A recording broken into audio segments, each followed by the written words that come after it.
Hello दोस्तों, प्रणाम, नमस्ते। कैसे होंगे? आशा करती हूँ आप लोग अच्छे ही होंगे।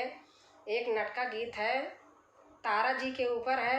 इस गीत को हमारे भाई ने हमें लिख के दिया है और उन्होंने बोला है, दीदी इस गीत को आप गा के सुनाओ, मुझे सुनना है, कैसे लगता है। और दोस्तों, अगर अच्छा लगेगा तो आप लाइक, शेयर, सब्सक्राइब करना और कमेंट में लिख के ज़रूर बताना। दोस्तों, धन्यवाद। तारा जी कैली रुदनवा गजबा दुखाड़ा लालनवा। तारा जी कैली रुदनवा गजबा दुखाड़ा लालनवा। तारा जी कैली रुदनवा गजबा दुखाड़ा लालनवा। पुलवा तोड़न गई रहित पुलवरिया। पुलवा तोड़न गई रहित पुलवरिया। काटली सनाग दुश्मनवा गजबा दुखाड़ा लालनवा। काटली सनाग दुश्मनवा गजबा दुखाड़ा लालनवा। तारा जी कैली रुदनवा गजबा दुखाड़ा लालनवा। तारा जी कैली रुदनवा गजबा दुखाड़ा लालनवा।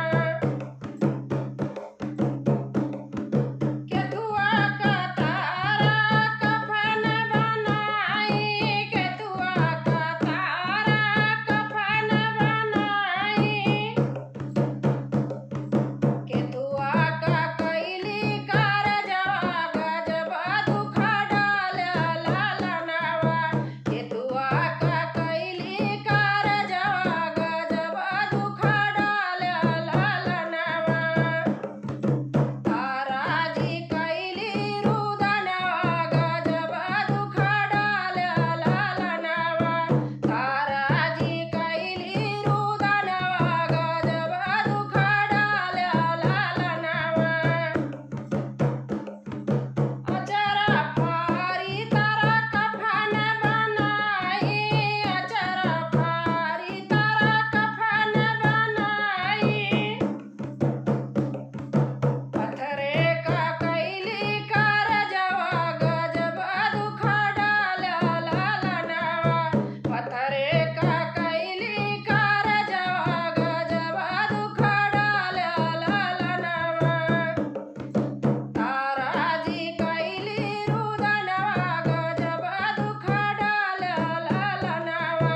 तारा जी कैली रुदनवा गजबा दुखाड़ा लालनवा। गजबा दुखाड़ा लालनवा।